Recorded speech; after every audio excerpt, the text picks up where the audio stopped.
My Govanen. Welcome to the Tolkien Lore Channel. I'm the Tolkien Geek, and there are two books that I read over the last year. I think I got both of them for Christmas 2020, actually, 2019 rather, by Tom Shippey, who is basically the foremost expert on Tolkien in the world, pretty much.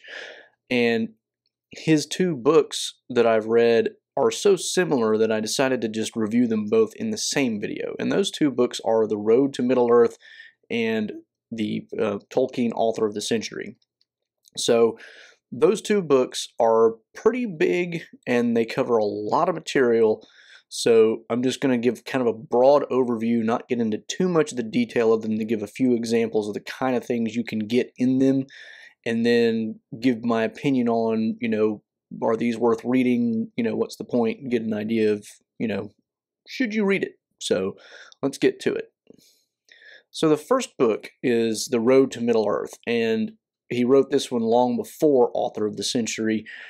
And like I said, they cover a lot of the same material, but they kind of have different purposes. Road to Middle-earth is basically exploring the groundwork, you might say, for The Hobbit and Lord of the Rings. Can't say the Silmarillion, because when he originally wrote The Road to Middle-earth, it was pre-Silmarillion. So he wrote this before the Silmarillion was published by Christopher Tolkien in 1977. I believe the updated version does cover some of the Silmarillion stuff, but a lot of the material is left unchanged, and he kind of updates some of that also in the Author of the Century book.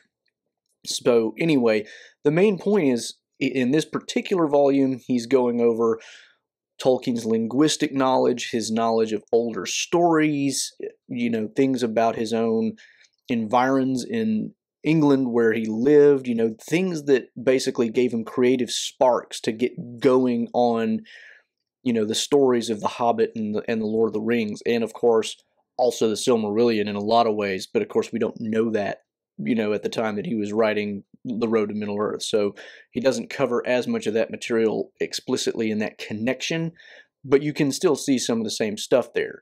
But a lot of it is, there's interesting coincidences of things like, places that Tolkien would have been familiar with that kind of find Easter eggs in The Hobbit or The Lord of the Rings and that kind of thing. But there's a lot of other really interesting detail in terms of the information that he gives as far as the old stories from, the Norse, the Anglo-Saxon stories, the just various, or Icelandic, the Finnish Kalevala. Lots of different sources from which Tolkien clearly took ideas. And of course his point here is not to say that Tolkien was basically just purely derivative. In fact, it's quite the other way around. It's more like these are just germs or seeds that planted ideas that he then used and repurposed for his own stories in different ways. So he's not diminishing anything Tolkien did. I mean, at this point, nothing's really totally new. You can't ever completely reinvent anything at this point. Everything's been done. But he's basically just showing, you can find a lot of these ideas present in the things that Tolkien knew. He just takes them, spins them a little bit to fit his own narrative, and runs with it. Author of the Century is a slightly different orientation of a lot of the same material, although there are some differences in the content. That book mostly covers the ideas of how Tolkien kind of was a product of his own time. And he specifically says in the introduction to the book, this is not Tolkien, the author of the century. He's not trying to say Tolkien was the author of the century in this book. That's not the point. The point is that he is an author of the century. So in other words, he is a man of his time in a sense. And he goes over a lot of the same material, but he shows how, more specifically in Author of the Century than in Road to Middle-earth, how he was using a lot of the old materials, or how he was doing different things in his narrative, was very much in keeping with the kinds of things other authors of his time were doing. So, for example, he even compares him, if I remember correctly, to George Orwell and, other contemporaries who would have been around at the same time and who had similar things to say about the world, you might say.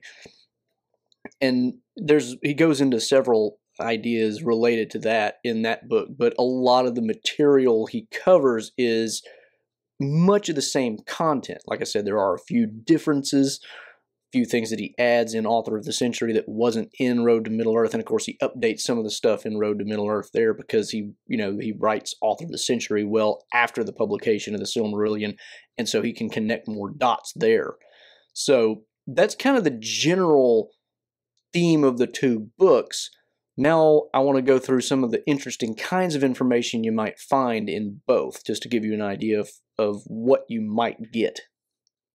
So as a preface to this, one of the interesting things that I found about both of these books is that I couldn't really put my finger on like a linear argument structure to either volume. They both have a lot of really interesting information, and I was fascinated on every page. It was just immensely interesting to me. The second one I read less so because a lot of it was repetitive, but if you read one or the other, it's just, you get your mind blown on almost every page. You're like, wow, that's really cool. So following the information was not for me a very linear thing. It was just like, it was almost like reading, in my experience. Now, this might have partially been my own lack of being able to get a whole lot of sleep, and therefore being able to read only about 10 or 15 minutes at night before just completely crashing. So take that, with a grain of salt. But in my experience of reading it, it almost was like reading somebody's train of, thought, just as they kind of mind dumped tons of interesting information about Tolkien. But that information covered a wide array of topics. So for example, and I think I referenced this in my Tolkien and Allegory video not too long ago, the idea of Smith of Wootton Major as an allegory. And he kind of goes into his theory of what that allegory is. And he talks about Leaf by Niggle as well, but that one's a little easier even for just the regular reader who knows Tolkien's life at all. Pretty easy to figure that one out. But his theory on Smith of Wootton Major is a little more complicated and very interesting. And he also talks about other of Tolkien's works and how, what meaning they might have. I think he also even goes into the linguistic characteristics of Farmer Giles of Ham, which he doesn't go into a huge amount of detail, and I kind of wish he had, because Farmer Giles of Ham is one of those that I don't know enough about, and I know there's got to be a source out there that goes over it, but I just haven't found one yet. But it's supposed to be like a lot of linguistic jokes and things like that about real places in England. At any rate, he goes over things like that, and then he also goes into a lot of old stories that are connected in some way or other to Tolkien's work. So, for example, he mentions the fact that the name Frodo is probably derived from a king named Frothy, and I'm probably pronouncing that wrong. It's a Scandinavian type name, if I remember it correctly. And the idea was that this particular king was, like, in legend, one who presided over this great peaceful and prosperous time, which, interestingly enough, happens to coincide with more or less the life of Christ.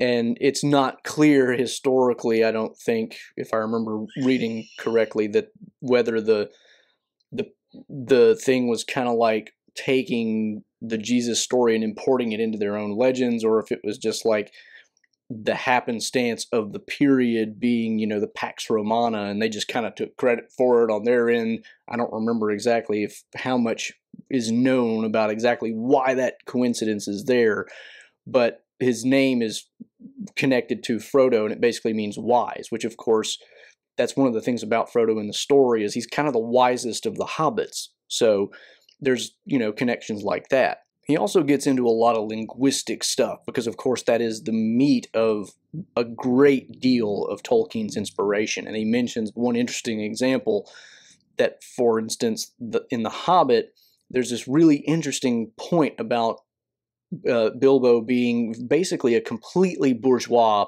personality. And he ends up becoming a burglar. And he points out that bourgeois and burglar actually both go back to the same linguistic root, which you would never think of that if you weren't really into linguistics.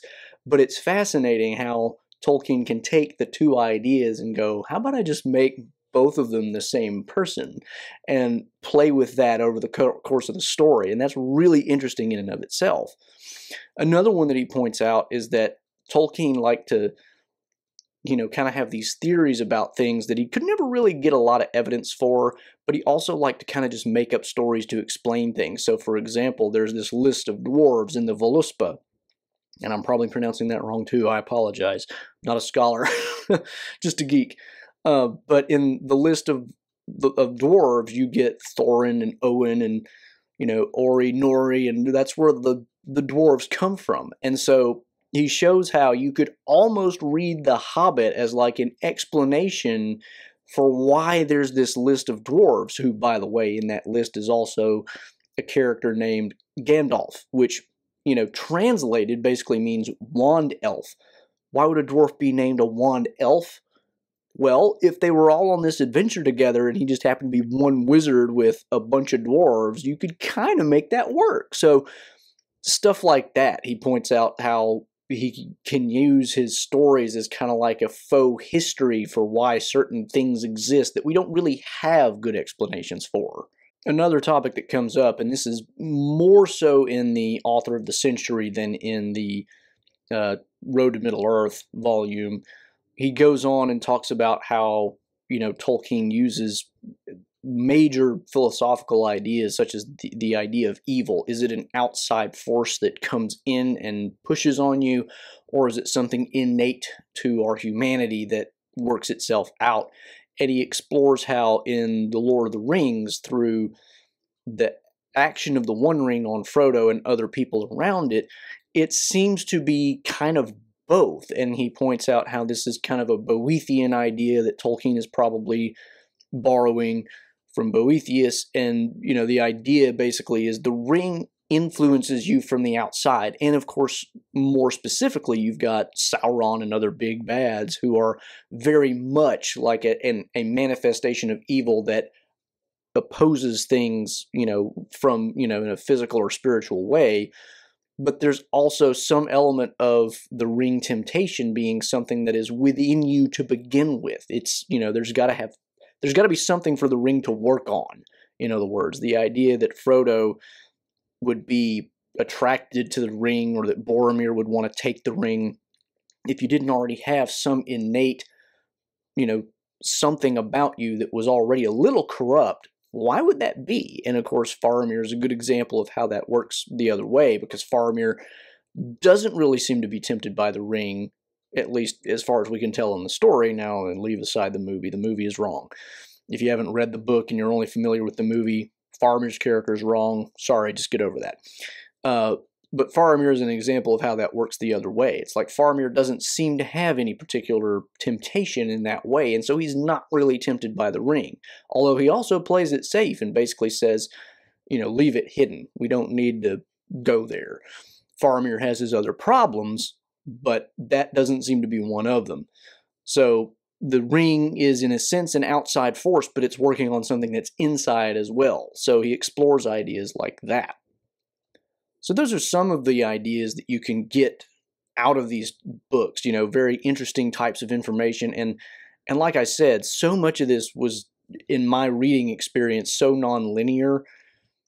And I don't mean that in the sense that I wasn't reading it page by page. I was. But I mean, it was just like, and it might also have just been the sheer overwhelming amount of information. It was just like almost everything on these pages was something relatively new to me. And so I was just constantly, taking this stuff in and going, wow, that's cool. Wow, that's cool. Wow, that's cool. So it may just be that I was so affected by it that I was not super in a frame of mind to really take it in as it was intended necessarily, because it was just so incredible to get all this information. But there's just tons of it. Both of these books are fairly sizable books. I mean, they're chunky. And there's a lot of information. And like I said, if you get one, you're not going to have everything that's in the other, even though they do repeat a lot of the same types of information. So the kind of information you get, though, is just so interesting in and of itself that I didn't care that I couldn't follow a linear argument for the most part. Every 3 pages I read was like, yeah, this is great. This is great. More great stuff. and just on and on and on. I'm probably going to go back and reread at least one of them eventually to try to follow the threads a little better than I did the first time around.